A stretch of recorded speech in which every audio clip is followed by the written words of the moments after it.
warahmatullahi wabarakatuh. Ketemu lagi sama aku, Cindy Novita Anggraini. Terima kasih sudah klik video ini. Oke, untuk hari Minggu ini aku akan membahas tentang hantu-hantu seram yang ada di Indonesia yang belum diketahui banyak orang. Setiap negara pasti mempunyai hal-hal yang berbau mistis dengan sosok-sosok makhluk halus yang berbeda-beda. Di Indonesia, masyarakat mengenal hal mistis dengan pesugihan, dukun, hingga makhluk astral yang begitu melekat dengan kehidupan masyarakat Indonesia dari dulu hingga sekarang. Di Indonesia, kita mengenal banyak sekali beragam makhluk-makhluk halus seperti pocong, gondoruo, dan kuntilanak yang konon berada di mana-mana. Sosok beberapa hantu tadi semakin melekat karena sering diangkat ke dalam film horor di Indonesia, ya kan? Pastinya kalian tahu kan, gengs? Namun nyatanya masih banyak hantu-hantu seram yang bisa dianggap sebagai hantu legendaris. Mungkin sosok hantu-hantu lokal ini belum bisa menyaingi sama seperti pocong, kuntilanak, gondoruo, tuyul, dan sebagainya. Jika kalian penasaran sama ceritanya, langsung aja ya kita masuk ke ceritanya.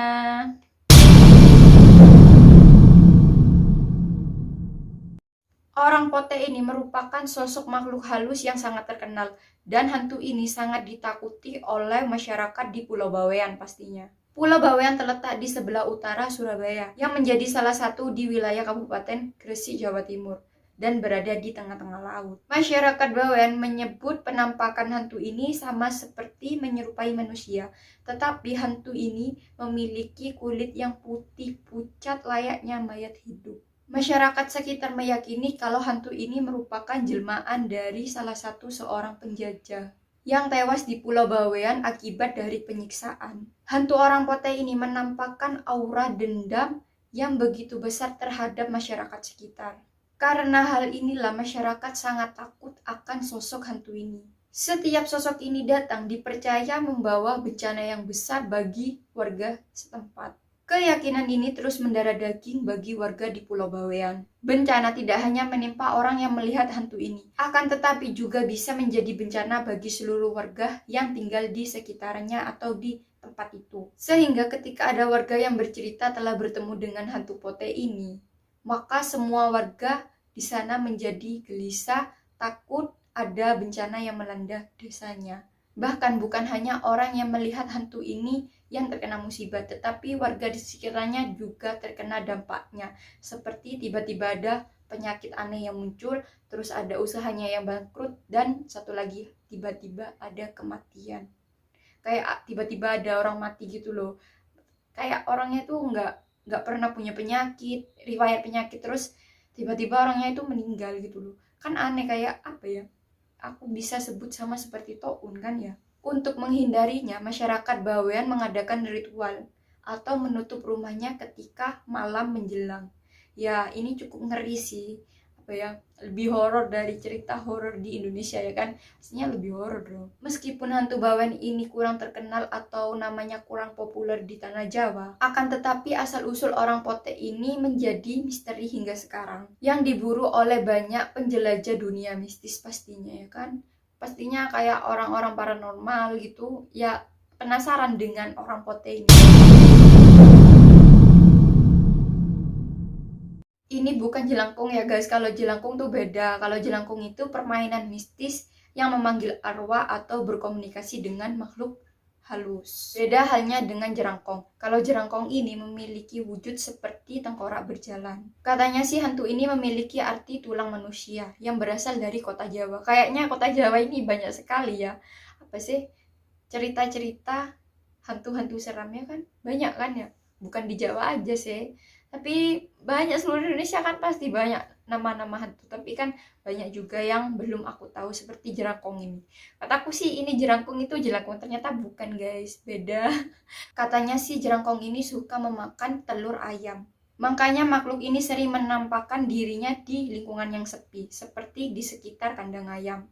Kehadiran jerangkong ini diawali dengan suara gemeletuk tulang, dan ketika jerangkong keluar pasti diawali dengan munculnya asap yang tiba-tiba keluar dari kuburan. Horor sih menurutku. Menurut cerita mulut ke mulut, katanya sih telur yang diambil jerangkong itu tidak hilang, tetapi cuman isinya saja yang hilang. Atau dalamannya aja yang hilang. Sebab ia memakan langsung makanannya di tempat tanpa memecahkannya. Kalau ada telur di rumahmu yang tiba-tiba kosong, tidak ada isinya, berarti itu adalah ulah jerangkong. Awas loh guys, hati-hati yang punya telur di rumahnya.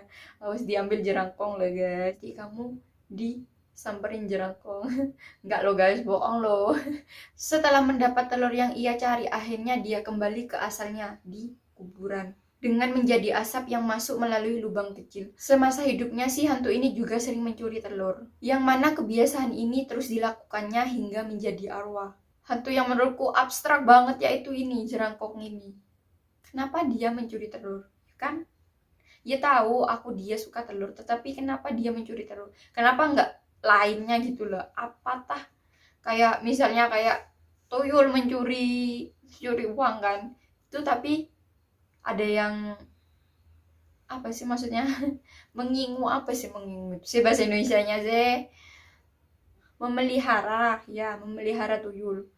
Kalau jerangkong ini ndak harus mencuri, kan mencuri telur. Abstrak banget mencurinya dia ini. Telur guys, hati-hati kalian yang punya telur di rumahnya, awas dicuri sama jerangkong lo ya, hati-hati. Suwangi adalah hantu yang terkenal di Papua dan Maluku. Berdasarkan cerita sekitar, Suwangi ini merupakan jelmaan dari penyihir ataupun dari dukun yang memiliki ilmu hitam yang sangat tinggi. Ilmu hitam menjadi pembahasan yang sangat menarik dan menakutkan bagi masyarakat di Indonesia pastinya. Mitos dan legenda yang melekat di setiap daerah menjadi kepercayaan sendiri bagi masyarakat sekitar. Suwangi biasanya akan menampakkan dirinya pada malam hari. Ia akan muncul seperti bola api yang bisa melayang-layang di atas atap rumah. Bahkan, bola api tersebut dipercaya bisa membunuh orang loh. Suwangi juga bisa dikirim oleh orang yang memilikinya untuk membunuh orang tertentu yang tidak disukainya. Ini sih hampir sama seperti santet yang menurutku lah ya. Suwangi juga bisa merubah dirinya menjadi sosok wanita cantik yang suka mencari pria-pria hidung belang. Ketika Suwangi sudah mendapatkan pria-pria hidung belang, pastinya ia akan menyerang dan memakan organ vital si pria. Suwangi juga bisa membunuh manusia dari jarak jauh ataupun dari jarak dekat. Ketika korban yang akan dibunuh berada di jarak dekat, pastinya Suwangi langsung akan memakan korban itu secara gaib ataupun secara langsung. Suwangi ini masih ditakuti oleh masyarakat hingga saat ini, hingga membuat masyarakat Papua tetap berada di rumah ketika malam menjelang. Terus sih berarti hantu Suwangi ini menurutnya orang sana berarti sangat menyeramkan ya kan. Konon bagi mereka yang masih hidup di pedalaman, mereka mempercayai Suwangi pun sangat amat terlarang karena dipercaya bisa datang ketika diperbincangkan. Kayaknya tuh jangan bahas Suwangi terus ya, nanti Suwangi datang nggak lucu loh guys. Pasalnya menurut mitos yang beredar, hantu Suwangi bisa melacak letak orang-orang yang membicarakannya. Suwangi akan mendatangi orang tersebut ketika malam hari tiba. Ih, salahnya aku membahas Suwangi ini pas jam 12 malam loh guys, kan aku jadi merinding. Menurut mitos yang beredar, Suwangi ini hanya menyukai daging dari orang Papua karena rasanya dianggap lebih nikmat ketimbang daging dari suku-suku lainnya. Maka dari itu Suwangi enggan untuk memakan atau menyerang orang-orang di luar Papua. Oke, itulah hantu-hantu seram di Indonesia yang belum diketahui banyak orang. Menurut kalian yang mana yang paling horor? Menurut aku yang paling horor itu nomor 1 dan nomor 3. Yang hantu pote sama Suwangi. Karena apa ya? Kalau yang hantu pote itu kan membawa bencana kan. Kalau Suwangi ini juga bisa dibuat santet juga. Itu menurutku yang paling horor hantunya. Menurut kalian yang mana bisa komen di bawah ya. Jika ada salah kata dan perbuatan tolong dimaafkan ya guys. Kalau ceritanya kurang lengkap atau ada yang salah, bisa dong komen di bawah. Karena aku ini browsing dari Google kan, pastinya ada yang kurang lengkap, mungkin menurut kalian bisa komen di bawah aja ya. Sekian dari aku, jangan lupa like, comment, share, dan pastinya di subscribe. Jangan lupa nyalakan tombol lonceng di bawah agar kalian tahu kalau aku upload video baru. Terima kasih juga yang sudah subscribe video aku, dan jangan lupa juga ya mampir-mampir ke channel aku, oke? Terima kasih yang sudah mampir ke channel aku, jangan lupa subscribe ya guys.